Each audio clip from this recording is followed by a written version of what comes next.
자, 안녕하십니까, 카동의 최PD입니다. 오늘은 제 뒤에 보이는 차량은 프리미엄 브랜드인 제네시스 GV70 2.5 터보 4륜 모델을 한번 가지고 와 봤습니다. 이 GV70 모델은 시승차를 좀 제공을 받아서 한 2주 정도 시승을 해본 경험이 있는데, 시승 당시에는 크게 만족하지 못했었던 기억이 있어요. 그래서 오늘 영상의 요지는 이 차량의 장점들, 그리고 좀 단점, 그리고 플러스 제가 생각했었을 때 좀 아쉬웠던 점, 여러분들에게 좀 좋은 정보 제공해 드릴 수 있도록 할게요. 자, 첫 번째로 일단 스펙부터 한번 읽어봐야겠죠. 먼저 엔진입니다. 직렬 4기통 싱글 터보를 사용하고 배기량은 2497cc, 연료는 가솔린 모델이 있고요. 최고 출력은 2.5 모델 같은 경우에는 304마력, 최대 토크는 43토크, 연비는 9.7km, 전장은 4715mm, 전폭은 1910mm, 전고는 1630mm, 축거, 휠베이스는 2875mm, 공차 중량은 1885kg입니다. 풀타임 4륜 구동이고 자동 8단 변속기를 또 사용하고 있네요. 세그먼트들이 굉장히 많이 또 있어요. 보시면 2.2 디젤도 있고 2.2 디젤 4륜, 2.5 가솔린 터보, 2.5 가솔린 터보 4륜, 3.5 가솔린 터보 4륜, 제네시스 GV70 EV까지 또 모델이 있기 때문에 세분화되어 있는 세그먼트를 한번 보실 수가 있는데, 그만큼 현대자동차, 즉 제네시스에서는 조금 이 GV70을 밀고 있는 디자인, 좀 더 많은 고객들에게 판매하고 싶고 고객들을 보유하고 싶어하는 좀 욕망이 있는 모습이 아닌가 라는 생각도 한번 해봅니다. 그래서 디자인적으로 봤을 때 저는 사실 잘 모르겠어요. GV70은 좀 GV80의 임팩트보다는 좀 떨어지는 느낌을 받았습니다. GV80이 먼저 출시가 되었기 때문에 그 첫인상의 강렬함은 감안을 하고서 볼 수 있는 부분인데, 일단 조금 더 심심하고 약간 밋밋했다. 그리고 GV80 때도 말씀드렸던 것처럼 GV70도 두 줄 램프, 여기 이 전면에도 두 줄이고 사이드에서는 후미등도 두 줄로 형성이 되면서, 여기 보시면 좀 이렇게 본닛에서 쭉 내려오는 제네시스 마크를 부각시켜주는 캐릭터 라인도 본닛에 또 형성이 되어 있고, 이쪽에 이제 판을 좀 접어서 내려오는 캐릭터 라인 또한 군더더기 없이 깔끔한 디자인을 좀 형성하고 있다라는 생각을 GV70을 보면 듭니다. 근데 한 가지, 제가 진짜 이거는 시승차를 바꿔서 와, 이거가 맞나 싶은 생각을 했었던 게 바로 이 본닛의 단차, 제 기준엔 단차라고 좀 표현을 할게요. 지금 보시면 여기가 이렇게 지금 튀어나와 있어요. 이렇게 옆에서 보시면 밑에 범퍼랑 본닛의 이 뚜껑이랑 지금 아구가 안 맞아요.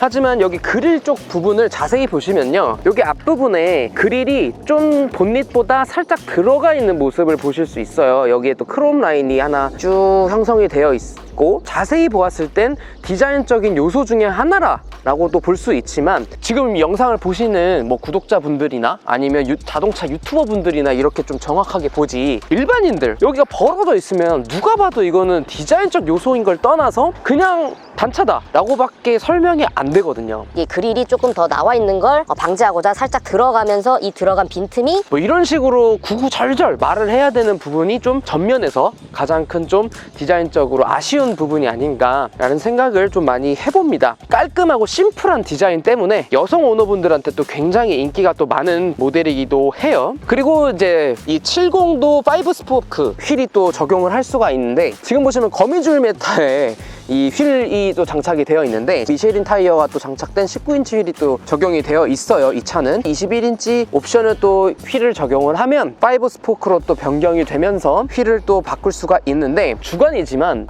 모르겠어요. 아무리 봐도 저는 5스포크의 그 디자인이, 휠 디자인이 정말 제네시스 디자인의 제격이다 라는 말씀을 거듭 드리고 싶네요.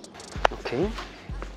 제네시스 라인, 이 라인에서의 가장 대두되는 장점은 바로 가성비가 아닐까 싶습니다. 사실 제네시스라는 프리미엄 브랜드는 국내 전 세계적으로도 많은 분들에게 사랑을 받는 또 브랜드이기도 하면서, 텀이 짧은 것 대비 많은 명성을 갖고 올라가고 있는 브랜드 밸류가 있다라고 저는 보거든요. 그 이유는 GV70 2.5 터보 4륜 모델은 5천만원 초반에서 풀옵션까지 하면 6천만원 정도까지 이 사이를 웃도는 금액을 형성을 하고 있어요. 비교 대상으로는 BMW의 X3, 벤츠에는 GLC나 GLB, 아우디에서는 Q3나 Q4 이렇게 갈 것 같은데, 그 차량들만 봤을 때도 벌써 최소 6천만원 초반부터 시작을 하고 풀옵션을 또 갔을 때는 거의 7천만원에 육박하는 금액이기 때문에 1천만원을 웃도는 그런 가격 차이가 또 있는 근데 옵션적인 부분을 만약에 내가 충족을 원한다면 프리미엄한 차를 타고 싶다 라고 한다면 제네시스,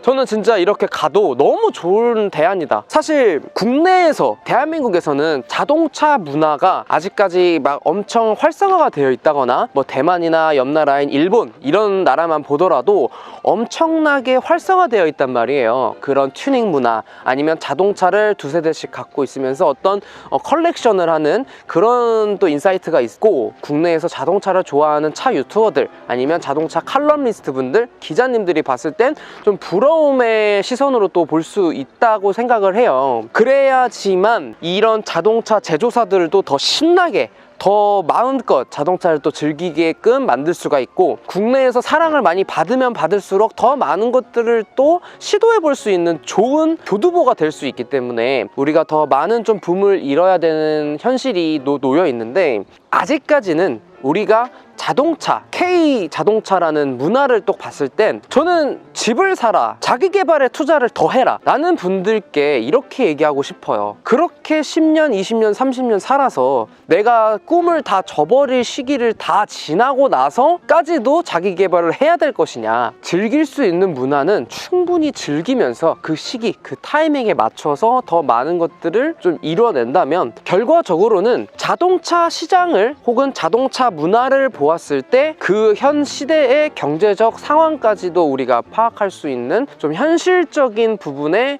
카테고리고 키워드다 라는 좀 생각을 합니다. 그래서 더 전 세계적인 시장으로 나갔을 땐 임팩트를 남길 수 있는 그런 부분이 국내에서도 자리를 잡아야 된다 라는 생각을 좀 많이 합니다. 이제 GV70 차량 얘기로 다시 돌아와서 제가 실제로 실승차를 타고 좀 느꼈었던 부분들을 한번 얘기를 드리자면, 이 GV70 차에서 좀 아쉬웠던 건 차가 컴팩트한 SUV임에도 정차시나 아니면 출발 시에 조금 흔들거리는, 전반적으로 좀 뒤뚱거리는 느낌이 좀 저는 많이 들었었던 차량이었고, 차량을 출발을 하거나 정차를 했을 때 이질감이 많이 들 정도로 섰을 때는 급정거를 하지 않았는데 급정거가 된 것처럼 쿵 하고 울렁거리는 좀 브레이킹이라던가 이제 다시 출발을 하게 되는 그런 상황에서도 살짝의 피로감이 많이 들었던 부분들이 좀 바로 이 좀 차량의 전체적인 주행 능력, 이런 것들이 조금 저 기준에서는 아쉬웠던 대목이 아니었나 라는 생각을 좀 많이 해봐요. 저는 개인적으로 GV70의 디자인적인 부분에서 좀 아쉬웠던 점은 바로 이 뒤 전면보다는 이 후면의 어떤 좀 디자인이 조금은 아쉬웠다 라는 생각을 합니다. GV80 같은 경우에는 이 두 줄 램프 비상 깜빡이를 켰을 때나 방향 지시 등을 켜게 되면 이 두 줄 램프에서 불이 들어왔었는데, 지금 GV70 같은 경우에는 이 밑에 요 라인에서 비상 깜빡이가 켜져요. 보여드릴게요.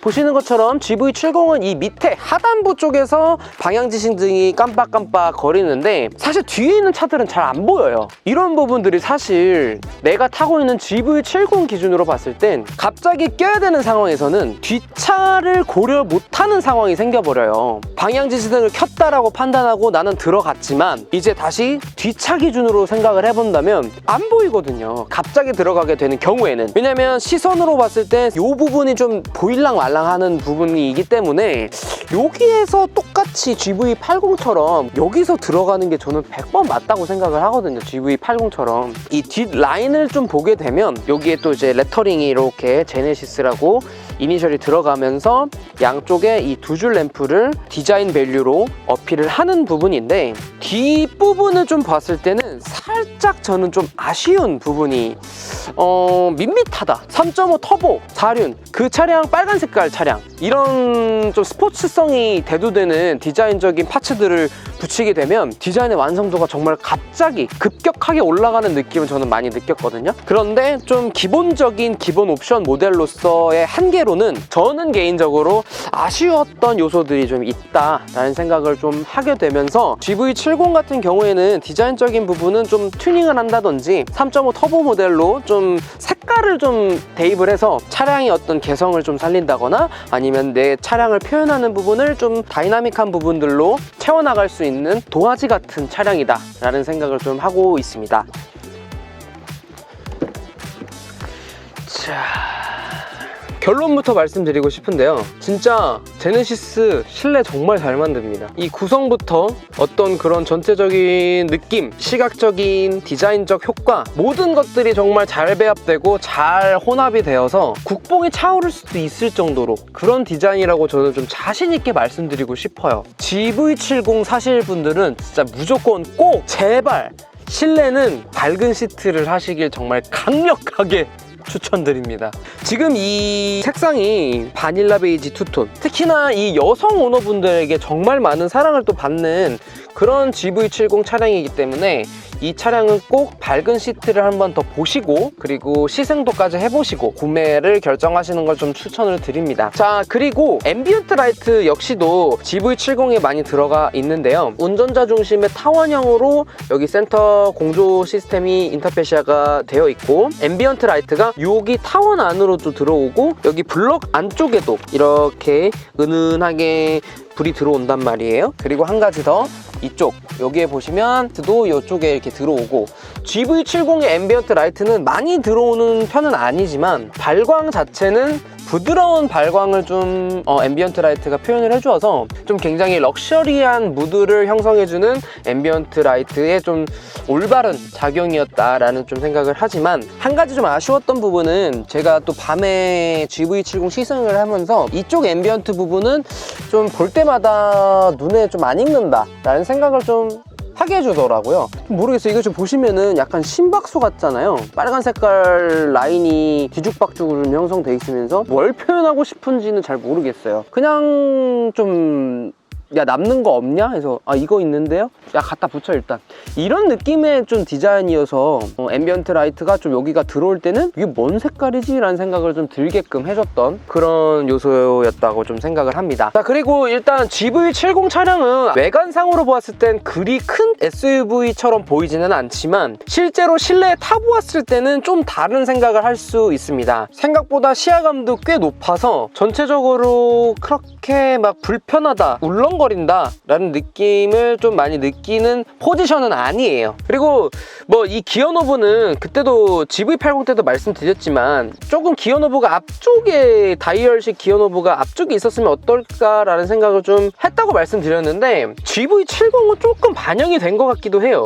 팔거리가 편안하게 팔꿈치를 올렸을 때 손끝에 다이얼을 뒀네 라는 그런 느낌으로 편안하게 걸었을 때 딱 바로 거치할 수 있는 기어 노브의 위치가 있어서 편리해졌다 라는 좀 느낌을 많이 느끼게 해주는 부분입니다. 그리고 GV70은 제가 뒷자리도 한번 타보도록 할게요.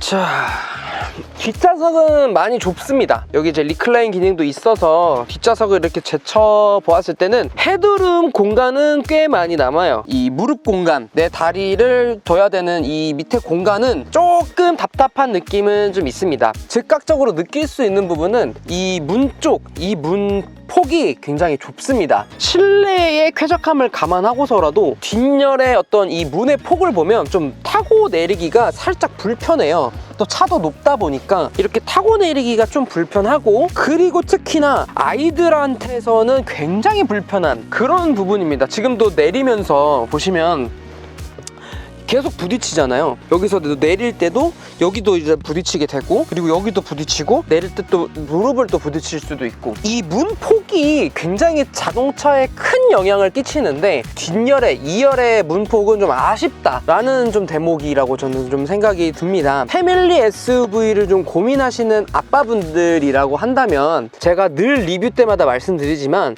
이 차량을 꼭 한번 타보시고 이 차량 윗급, 그 윗급 제일 좋은 차량을 한번 타보시고 이 차량에서 느껴지는 피드백이 내가 판단했을 때 좀 별로다 라고 한다면 나의 수입에 맞춰서 적당한 차를 구입하시는 걸 좀 추천을 드리고요. 다양한 모델의 차량들을 한번 쭉 타보시고 그리고 나서 이 GV70이 계속 생각이 난다면 그러면 구매를 하시는 것을 좀 추천을 드립니다. 왜냐하면 솔직하게 진짜 현실적으로 GV70이 아니고서도 대안이 많아요. 예를 들어 GV70을 사기 위한 목적을 갖고 계신 분들은 보통 패밀리 SUV, 아이들도 좀 뒷자리에 태울 수 있고 자동차에 관심이 있는 분들이 좀 많이 사용을 하시려고 고민을 하시는 모델일 텐데 그 부분 하나만으로 사기에는 좀 아쉬운 부분들이 많이 남는 그런 모델이라고 좀 생각을 하실 거예요. 금액대가 1, 2천만 원 더 저렴하지만 공간감을 더 확보하고 있는 소렌토가 또 대안이 또 있고 그 윗급의 팰리세이드 아니면 카니발 훨씬 또 네임드가 있는 모델인 GV80까지도 포식이 되어 있는 부분이기 때문에 GV70의 위치는 제 개인적인 생각으로는 조금은 아쉬운 포지션이다 라는 생각을 좀 많이 해봅니다. 지금까지 GV70 2.5 터보 가솔린 4륜 모델을 리뷰를 해보았습니다. 전체적으로 아기자기한 디자인과 좀 유려한 외관 디자인 이런 것들이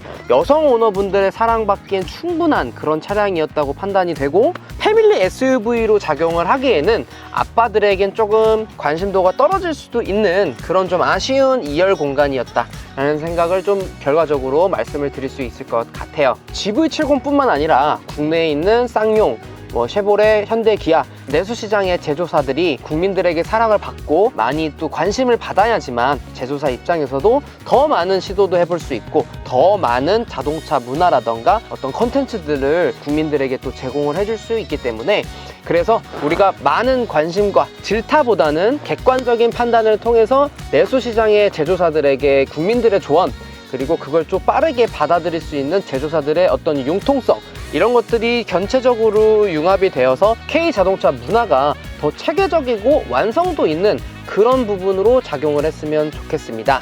앞으로도 카동의 최 PD는 K자동차 문화를 형성하기 위해서 더 다양하고 더 정확한 정보를 제공해 드리기 위해 노력을 많이 할 거고요. 지금까지 카동의 최 PD였습니다. 감사합니다.